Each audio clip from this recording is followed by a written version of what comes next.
Welcome to the Slop Farm. Enjoy the video. You start by duplicating the background layer so you can work non-destructively. This preserves the original if you need to revert. Once done, add a layer mask to the duplicate and hide the light areas with a soft low-flow brush. You're painting transparency, not erasing. Make sure to lower brush flow to 10–30% to build adjustments gradually. This soft blending prevents hard edges and preserves texture. It's the first actionable step to remove bright spots while keeping natural detail.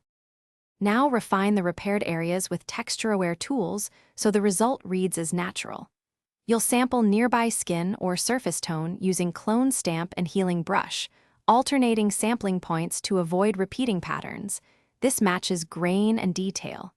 For larger blown highlights, use content-aware fill, then refine edges with the mask.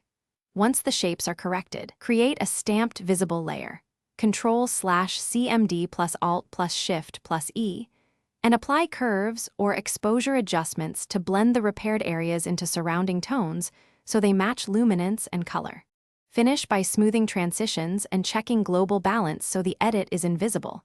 You can gently blur the mask at 0.52px or lower layer opacity to blend repaired zones. This removes hard cut lines. If color casts remain, adjust with selective color or hue/saturation and sample neutral tones to restore fidelity. If you see halos or softness loss, use frequency separation to preserve texture or lower brush hardness and rebuild edge detail.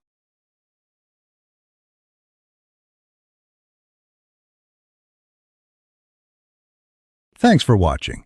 Consider subscribing if we helped you today.